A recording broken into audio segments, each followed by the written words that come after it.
Bonjour, bien-aimés. C'est le pasteur Antoine du Centre chrétien de renouvellement spirituel. Gloire à Jésus. Je rends grâce à Dieu pour toi qui m'écoutes ce jour. Le Seigneur t'a encore accordé la grâce. Le Seigneur m'a accordé la grâce d'être en vie. Je bénis son nom. Si c'était le dernier, je rends grâce à Dieu. Si c'était le dernier pour ma vie, si c'était le dernier pour ta vie, n'est-ce pas, de voir le jour sur cette terre, je rends grâce à Dieu pour ta vie et je prie que tu sois disposé, que tu sois préparé par rapport à son retour. Alléluia, gloire à Jésus, bien-aimé. La Bible dit dans le livre d'Ecclésiaste au chapitre 12, il dit « Jeune homme, réjouis-toi dans les jours de ta jeunesse, mais souviens-toi que tu rendras compte, souviens-toi ton Créateur. » Je voudrais t'interpeller ce matin, bien-aimé, souviens-toi, le Seigneur revient, c'est une réalité. C'est une vérité de la parole de Dieu, soit fondée sur les Écritures. Bien-aimé, ne te laisse pas séduire dans ces derniers temps. Ne te laisse pas tromper. Sois fondé quelque part. Je ne connais pas ta source. Je ne connais pas ton repère. Mais je viens t'annoncer ce matin, Jésus est le repère des repères. Jésus est la source. Alléluia.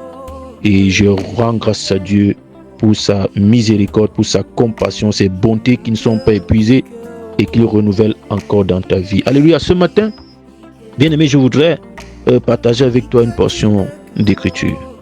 Et je voudrais, n'est-ce pas, nous interpeller dans ces derniers temps, dans ces temps qui sont les derniers, dans le cadre de notre émission La Voix du Réveil, à reconsidérer, n'est-ce pas, quelque chose qui est très important et qui pourrait reconditionner ta marche avec le Seigneur, ta foi, et dans ces derniers temps. Le thème de ce message ce matin, c'est un monde qui a besoin de compassion. Bien aimé, nous vivons dans un monde aujourd'hui où quand nous voyons les turbulences, nous voyons les guerres, nous voyons la famine, nous voyons les souffrances et douleurs sur le plan social, sur le plan économique, sur le plan politique. Bien aimé, le monde est en souffrance. Les gens souffrent, les gens crient, les gens gémissent. Ceux qui croupissent n'est pas sur le coup de la maladie, des douleurs atroces. Ceux qui sont dans le manque, dans le besoin, dans la misère, dans la pauvreté. Nous voyons le manque d'eau, le manque d'électricité, le manque de route partout dans le monde, en Afrique, au Cameroun. Ce n'est pas qu'au Cameroun. Il y a des souffrances partout. Cela a été annoncé dans les Écritures par le Seigneur Jésus que les temps seront difficiles, très difficiles. Et des nations plus fortes qui vont assujettir les plus faibles. Et je crois que nous sommes dans une saison où, en réalité, le monde a certainement besoin de compassion. Le Seigneur veut déployer davantage, n'est-ce pas, dans ce monde de ténèbres, des personnes remplies, n'est-ce pas, de lumière, je veux dire de compassion pour leurs semblables. Oui, je veux lire une portion d'écriture avec nous ce matin en prenant l'exemple sur notre modèle, notre véritable modèle, la source de toute compassion, la source de la véritable compassion. Alléluia. Parce que ce monde a besoin de compassion. Nous voyons cela dans un texte, n'est-ce pas, de Matthieu au chapitre 9, à partir du verset 35. Oui, bien-aimé, si tu es avec moi ce matin, la Bible dit « Jésus parcourait toutes les villes et les villages, enseignant dans les synagogues. » Retiens, ce matin, il enseignait. La majeure partie du temps, l'occupation de Jésus, la plus grande occupation de Jésus, c'était de prêcher l'évangile, c'était d'enseigner la parole de Dieu dans les synagogues et partout, de prêcher l'évangile, d'organiser des croisades. C'était comme aujourd'hui, bien aimé, la Bible dit, il enseignait dans les synagogues, prêchant la bonne nouvelle du royaume. Oui, la bonne nouvelle. Et guérissant toute maladie et toute infirmité. Ce monde a besoin de recevoir la bonne nouvelle. Je suis venu t'annoncer ce matin, toi qui m'écoutes. Je ne sais pas si tu as déjà entendu parler de Jésus. Il est le chemin, il est la vérité, il est la vie. C'est lui qui te conduit, n'est-ce pas, qui t'introduit dans une véritable réconciliation avec ton Créateur. Si tu n'as pas connu Jésus, tu ne connais pas Dieu. Si tu n'as pas fait l'expérience de connaître Jésus personnellement, tu ne connais pas Dieu. Alléluia. La Bible nous dit, il allait et il annonçait la bonne nouvelle du royaume, il guérissait toute maladie et toute infirmité. Oui, il le faisait sur la base de son message, le message de la bonne nouvelle, le message de l'évangile, qui présentait, n'est-ce pas, l'œuvre qu'il est venu accomplir à la croix pour le salut de plusieurs parce que ton salut repose sur l'œuvre que Christ a accomplie à la croix. Notre salut repose, est fondé sur l'œuvre qu'il a accomplie à la croix. Et si tu crois cela, alors tu reçois ta guérison là où tu es. Si tu crois cela, quelle que soit l'infimité, quelle que soit la limitation, le problème que tu peux expérimenter dans ces temps difficiles, je crois que tu reçois la consolation divine, tu reçois la visitation de Dieu, parce que tout repose sur sa parole. C'est Jésus qui guérit, c'est Jésus qui est la solution. Et je crois qu'il y a encore de l'espoir. Dans ces temps difficiles, la Bible dit au verset 36, voyant la foule, il fut ému de compassion pour elle, parce qu'elle était languissante et abattue. Voyant la foule, beaucoup de personnes, des foules venaient à Jésus. Et la Bible dit Jésus était ému de compassion pour elle. Il était ému de compassion. C'est quoi la compassion? Du point de vue biblique, la compassion est une réponse à l'amour et à la miséricorde divine. Oui, la compassion est un signe fort de l'amour et la miséricorde de Dieu. Elle implique justement de traiter le commun des mortels de la manière de Dieu. Elle aime de se comporter, de se tenir avec les autres de la manière de Dieu. Pas dans un esprit toujours de jugement, de critique, de condamnation, mais, n'est-ce pas, de compréhension, de profonde miséricorde. Oui, c'est un signe d'amour et de miséricorde.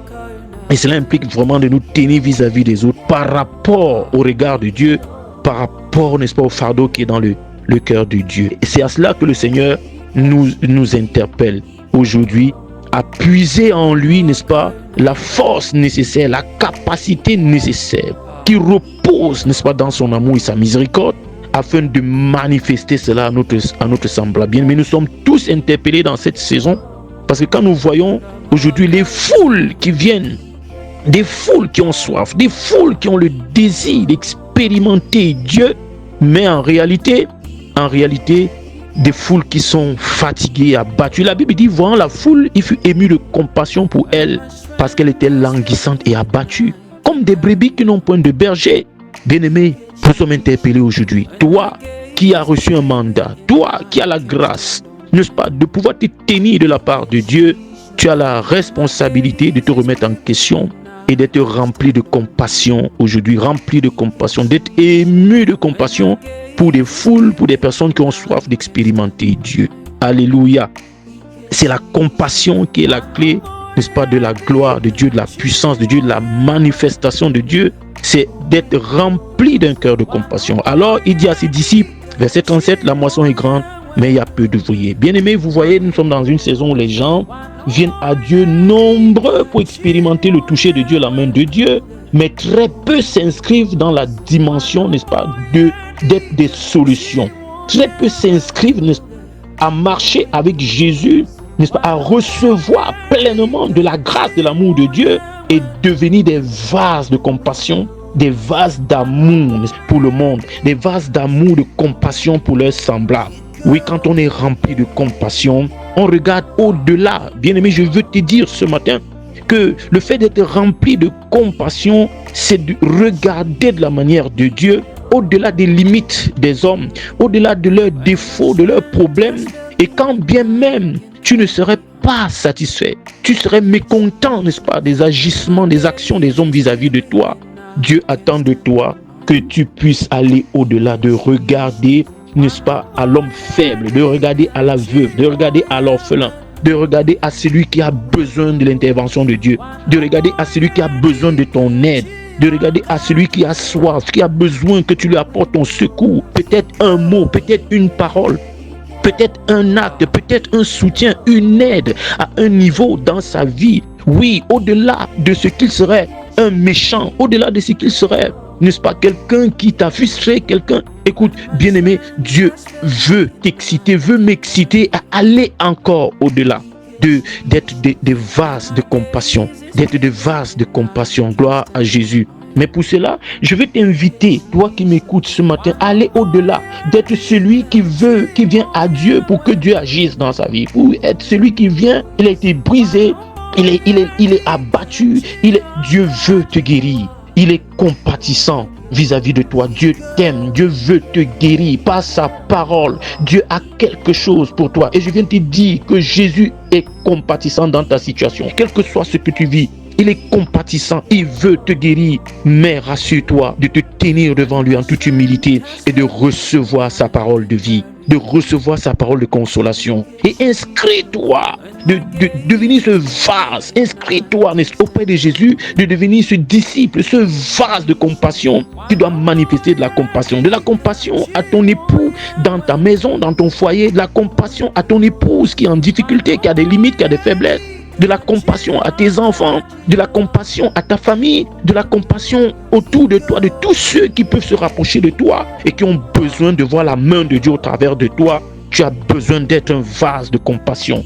Tu as besoin d'être un vase de compassion et non de condamnation et non de jugement. Tu as besoin d'être un vase de compassion. Nous sommes dans une saison où Dieu veut faire de toi et de moi des vases de compassion. Écoute, pour que la puissance de Dieu soit déployée de ta vie, et que tu deviennes un instrument que Dieu va utiliser pour bénir ta génération, pour bénir ta famille, pour bénir ton foyer, bien-aimé, pour bénir tes enfants. Tu as besoin de devenir un vase de compassion, une solution pour les autres. Écoute, tu ne devras pas laisser celui qui est déjà brisé mourir. Tu ne devras pas laisser celui qui est déjà, n'est-ce pas, qui est déjà à terre mourir. Tu as besoin de le relever. Tu as besoin de le soutenir, tu as besoin de le comprendre, tu as besoin de lui apporter ta compassion, tu as besoin de lui témoigner la compassion de Christ. Bien aimé, il y a 3 exemples comme ça dans la Bible que je voudrais relever rapidement. L'exemple, n'est-ce pas, dans Luc au chapitre 10, verset 25 à 37, tu pourras lire, n'est-ce pas, l'histoire, n'est-ce pas, du bon samaritain. Nous voyons dans ce texte comment des responsables, des leaders religieux et même, nous pourrons dire, de la société aujourd'hui, qui ont un certain rang, un certain grade, une certaine capacité matérielle, financière, mais qui n'arrivent pas à devenir des solutions, qui n'arrivent pas à manifester de l'amour et de la compassion de Dieu dans leur vie. Nous voyons cela avec le bon samaritain. Ces leaders qui sont passés et qui n'ont pas pris soin de cet homme qui était fauché, de cet homme qui était en difficulté, mais qui passait par là, un samaritain qui n'était pas juif, un samaritain. Mais écoute, il avait le cœur pour Dieu, rempli de compassion. Le verset 33 du texte de Luc au chapitre 10, verset 25 à 37, le verset 33 nous dit: il était ému de compassion pour cet homme qui était là, qui était couché en difficulté. Où sont ces hommes? Où sont ces femmes? Où est cette génération Église aujourd'hui? Des personnes émues de compassion comme Jésus, émues de compassion pour ceux qui souffrent, pour leur apporter la solution, mais selon Dieu, de la manière de Dieu, avec amour, avec miséricorde, sans jugement, sans critique, sans condamnation. Nous verrons l'exemple avec la femme adultère.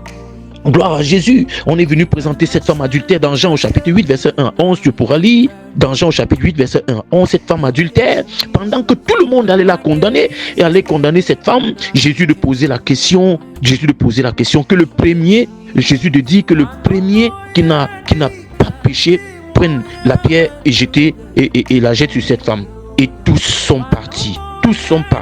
Quelle compassion, quelle miséricorde, quel amour. Là où cette femme, selon la loi, était condamnée, là où cette femme devait être lapidée, Jésus a fait la différence parce qu'il était rempli de compassion. Il est venu pour sauver, il n'est pas venu pour condamner. Et il a relâché cette femme, il a relâché par l'onction, n'est-ce pas, du salut, par son message d'amour, par son geste d'amour, de compassion. Et cette femme a connu la délivrance, et cette femme a connu le Seigneur, et cette femme a connu le salut. Nous avons un exemple comme ça avec le fils prodigue qui est parti, qui a laissé ses parents, qui a laissé son père, et qui a réclamé une partie des richesses de son héritage. Il est parti, et qu'est-ce qu'il a fait?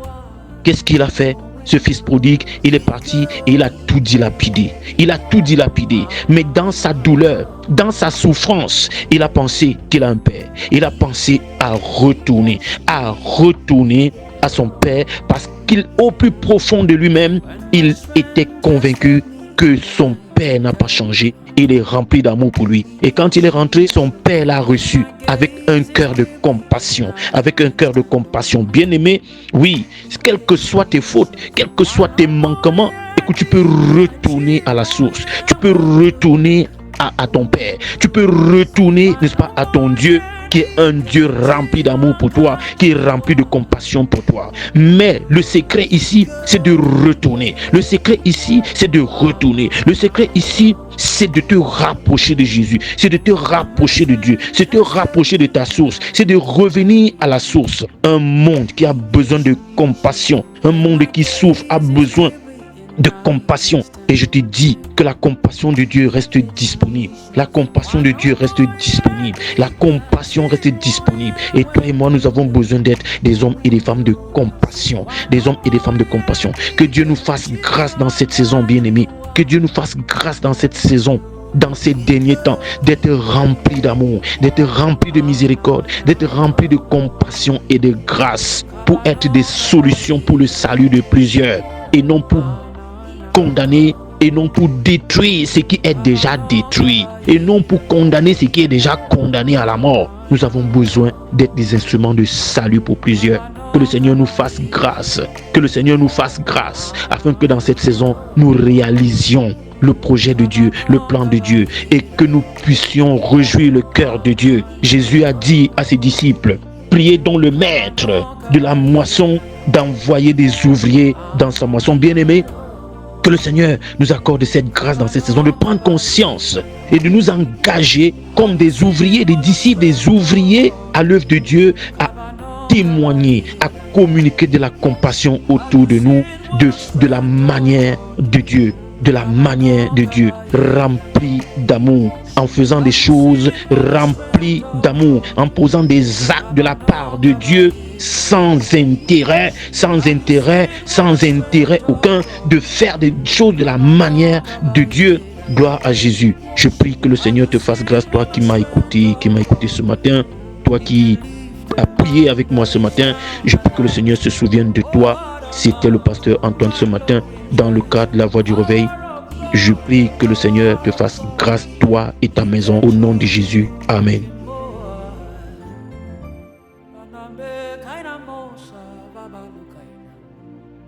Ah.